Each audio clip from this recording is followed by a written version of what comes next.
mes frères et sœurs guinéens, je suis vraiment attristé par rapport à tout ce qui se passe dans notre cher pays, la Guinée. La Guinée est devenue aujourd'hui le carrefour de l'insécurité. Chaque jour, on tue les gens, on rentre dans les domiciles des gens, on les abat, on prend leurs biens, on sort, sans que ces bandits ne soient inquiets. Chaque jour, c'est la justice populaire qui a pris la place maintenant, au lieu que ce soit une justice constitutionnelle, parce que la population ne croit plus en sa justice. Donc, qui se rend justice. On tue les gens, on soupçonne quelqu'un d'être un voleur, on l'abat et puis on le brûle. Et au vu et au su de l'œil impuissant de ces soi-disant gouvernants. Pourquoi vous êtes là? Pourquoi on met du budget à votre disposition? C'est pour se partager l'argent, manger, ou c'est pour travailler, être au service de la population? On ne sait plus où va la Guinée. Aujourd'hui, notre pays est devenu le carrefour de l'injustice, comme je le disais, est devenu le carrefour de la corruption, est devenu le carrefour de l'insécurité, de l'impunité, est devenu le carrefour du chômage chronique de la jeunesse, qui a perdu, surtout d'ailleurs depuis l'arrivée de M. Alpha Condé, des milliers d'emplois. Aujourd'hui, Rio Tinto ne fonctionne plus. Plus de 2000 et quelques jeunes qui travaillaient de ce côté n'ont que leur jeu pour pleurer. Parce que c'est un service minimum qui se trouve de ce côté. Beaucoup ont quitté les lieux. Zakopé est parti. Emporium est parti. Valais est parti. Ces grandes sociétés mondiales reconnues qui avaient eu l'espoir d'aller s'installer en Guinée ont eu le grand désespoir et ont quitté le pays. Parce qu'ils ont compris que la Guinée, bien que ce soit une terre bénie, bien que ce soit une terre où il y a toutes les potentialités du monde, mais ce n'est pas un pays qui est facile à vivre. Parce que vous devez savoir, la garantie du développement d'un pays, c'est seulement deux choses. Lorsque les deux choses sont respectées dans un pays, sont appliquées à la lettre, je vous jure, le pays va se développer parce que les uns vont respecter les autres et les investisseurs viendront s'installer. Il s'agit de la sécurité, il s'agit de la justice, une justice pour tous, une justice éloignée de la corruption, une justice qui fait son travail, même si le président qui faillit, qui faillit d'ailleurs à la loi, qu'on l'applique sur lui. Mais vous voyez encore de ce côté, le président de la République, après 7 ans à la tête de la Guinée, jusque-là refuse de mettre en place la haute cour de justice qui est habilitée à juger le président de la République et les ministres. C'est parce qu'ils savent qu'ils ne seront jamais justes et honnêtes envers la population. C'est parce qu'ils savent qu'ils sont en train d'entretenir du flou autour d'eux. Donc en cas de problème, il n'y a pas quelqu'un pour les juger. Ce n'est ni la haute cour, la cour constitutionnelle qui peut juger le président et les ministres. Ce n'est ni la Cour suprême, ce n'est ni l'Assemblée nationale. C'est seulement la haute cour des justices, mais refuse de mettre ça en place. Et toutes les autres institutions, la société civile, tout le monde est là, on observe Alpha Condé, il fait tout ce qui le bon semble dans ce pays béni. Et ceux-là qui tirent le diable par la queue, ceux-là qui payent le prix de cette malgouvernance, c'est la population guinéenne.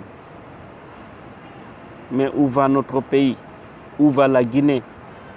Ceux qui ont imposé Alpha Condé à la tête de ce pays en 2010 et qui ont joué leur mafiosie en 2015 pour qu'ils soient toujours là, pour affamer le peuple, c'est ce que vous avez souhaité?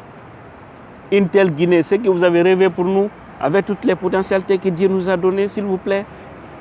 C'est ça, la CENI de Bakary Fofana.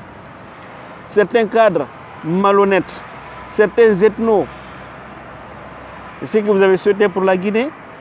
Ou bien c'est parce que vous partagez le bien commun, vous mangez, vous faites voyager vos parents. Donc pour vous, c'est fini. Tout en oubliant les 12 millions de Guinéens. Parce que ceux qui sont en train de fatiguer aujourd'hui la Guinée n'atteignent même pas 500 personnes. On les observe. Parce que pour eux, quand le peuple s'est remis, l'armée est là. La police est là. La gendarmerie est là. Mais ces institutions doivent comprendre, police, gendarmerie, armée, ces gens-là doivent comprendre que c'est le peuple qui les nourrit, ce n'est pas Alpha Condé. Que c'est le peuple qui les habille, ce n'est pas Alpha Condé. Qui comprennent qu'Alpha Condé est un président passant. Mais les institutions là vont rester. Alors, dans ce cas, mieux vaut être au service d'un peuple que d'être au service d'un président passant. Après, Alpha, un autre va venir. Ce dernier aussi va aller. Moi, personnellement, je ne critique pas. Je ne parle pas d'Alpha Condé parce que je ne l'aime pas. Ce n'est pas sa personne qui m'intéresse, mais c'est la Guinée. Donc, s'il n'arrive pas à faire du bien pour le peuple, je vais m'indigner et m'opposer. Parce que mon rêve, c'est de voir la Guinée se développer comme les États-Unis, comme la France. C'est ça mon rêve, parce que c'est possible. Si nous voulons, nous pouvons. Mais nous ne pourrons faire ça que dans l'unité. C'est en évitant, en écartant le problème ethnique. Aujourd'hui, il suffit seulement de parler d'Alpha Condé. Quand il y a un nom sur Barry Baldé, Diallo, on dit ah non, c'est les gens de Selou, c'est les gens de l'IFDZ. On s'attaque à toi. Oubliant que dans ces mêmes partis de l'IFDZ, il y a Pel Malinké Soussou. Toutes les ethnies sont composées dans ces partis. Il suffit également que tu parles comment on appelle ça, que tu sois Condé et Traoré, hein, et Sidibé. On te dit automatiquement, ah non, c'est les gens d'Alpha Condé. Ou Bangoura, non, c'est Sidia. Mais sortons dans tous ces débats. Et qui a provoqué ça de plus? C'est Alpha Condé. Depuis 2010, il est parvenu c'est-à-dire à manipuler certains esprits naïfs pour obtenir ce qu'il veut. Et il a eu ce qu'il voulait. Mais aujourd'hui, il a laissé la Guinée dans la merde. Parce que le problème ethnique est là. J'ai peur pour ça. Mais il faut que nous nous conscientisons, savoir que ces hommes politiques visent leurs intérêts, c'est vrai. Alors, nous qui vivons ensemble dans les quartiers, nous sommes des frères, nous sommes des parents. Nous devons comprendre ça. Parce que M. Malinké, qui a son voisin Peul, quand il a un problème, ce n'est pas Alpha Condé qui viendra l'aider. C'est son voisin là. Quand il a faim, il n'a pas de manger, son voisin là. Tout comme un Peul qui a son voisin Malinké ou Soussou ou Forestier. Quand il a des sérieux problèmes, ce sont ces voisins-là qui le viendront d'abord au secours et non passer l'eau. Chacun est libre de suivre son leader. C'est-à-dire c'est la liberté. Chacun est libre. Tu peux avoir une femme, ta femme peut suivre un autre leader et toi aussi, tu sois derrière un autre. Il n'y a aucun problème dans tout ça. C'est la démocratie. Mais ils sont parvenus à nous diviser qu'aujourd'hui, le pays va très mal. Parce qu'il suffit seulement que tu te remis, on dit ah non, il est contre. Non. Et pourtant, nous savons tous que la Guinée, ça ne va pas. La Guinée ne va pas, ça ne marche pas. Alpha Condé a promis terre et ciel. Où nous en sommes aujourd'hui? Le pays ne bouge pas. Ce n'est les étudiants, les promesses des tablettes. Où nous en sommes. Et par après, on nous dit que la tablette sera vendue à 900 000 francs guinéens. Un étudiant qui a un problème de transport, un étudiant qui a du mal même à trouver du manger, les 3 repas par jour, où il va vous enlever 900 000 pour acheter encore une tablette. Alpha a promis ici qu'il va rattraper les 50 ans, 5 ans, où nous en sommes aujourd'hui. Regardez nos mamans, nos frères, nos sœurs en Guinée.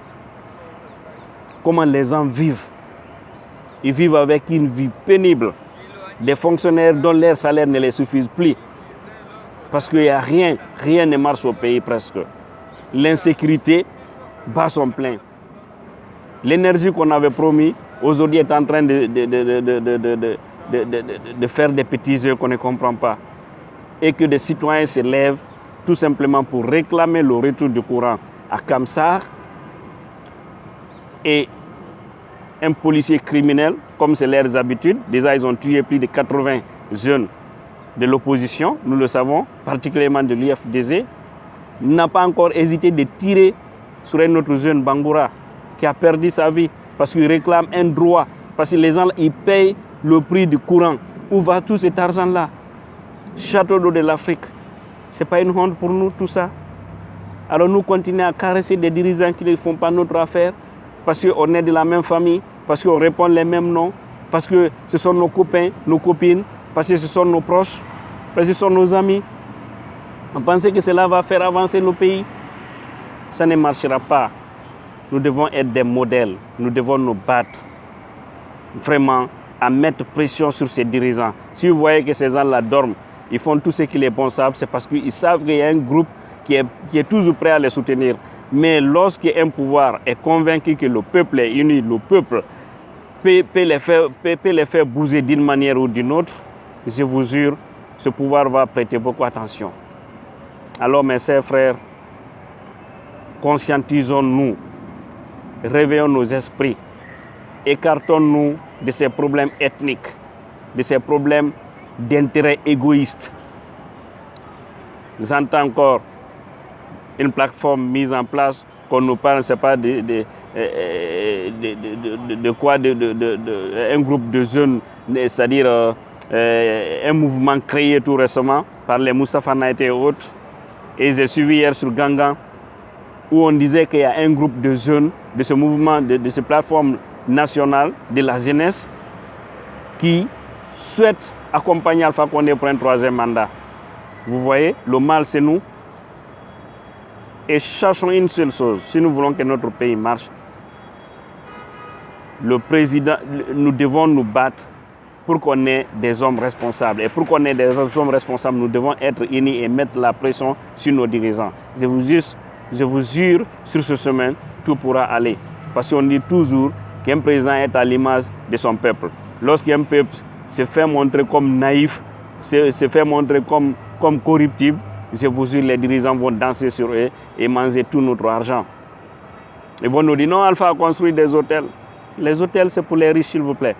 C'est bon, ça fait rentrer de l'argent. Mais malheureusement, l'argent, là, on ne voit pas parce que nos routes sont mal faites, parce que la jeunesse n'a pas d'emploi, parce que la situation économique est vraiment critique au pays. Malgré tout ce qui rentre au pays. Est-ce que vous pouvez me dire, les Guinéens vivent mieux? Les vrais Guinéens, je vais dire. Quand je dis vrais Guinéens, je vais parler du bas peuple. Je ne parle pas de ceux qui ont leur vie vraiment assurée suite à des corruptions, suite à la mafiosie et autres. Pardon encore une fois, je vous prie mes frères et sœurs guinéens, donnons-nous les mains. S'il vous plaît,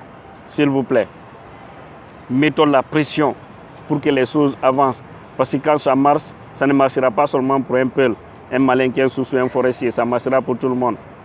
Moi, c'est mon combat quotidien. Je n'ai pas besoin de faire, comment on appelle ça, je n'ai pas besoin de faire la promotion d'Alpha. Non. Parce que je vois que mon pays va très mal. Donc je dois mettre la pression, je dois dénoncer, critiquer pour voir que si leur mentalité peut changer. Mais pour cela, il faut que toute la jeunesse guinéenne soit vraiment à l'image de ceux-là qui ont compris que ces hommes ne sont là que pour leurs intérêts. Nous devons nous battre à se débarrasser de ces gens-là et tenter encore la chance avec d'autres. Si ça marche, tant mieux, ce que nous souhaitons. Si ça ne marchera pas aussi, qu'on se mette ensemble et puis qu'on tape sur la table jusqu'à ce qu'on ait des hommes qu'il faut pour la Guinée. Parce que nos souffrances ne sont vraiment pas une fatalité. Nos souffrances, nous sommes à la base de notre souffrance parce qu'on fait la promotion de la médiocrité en Guinée. À bon entendeur, salut.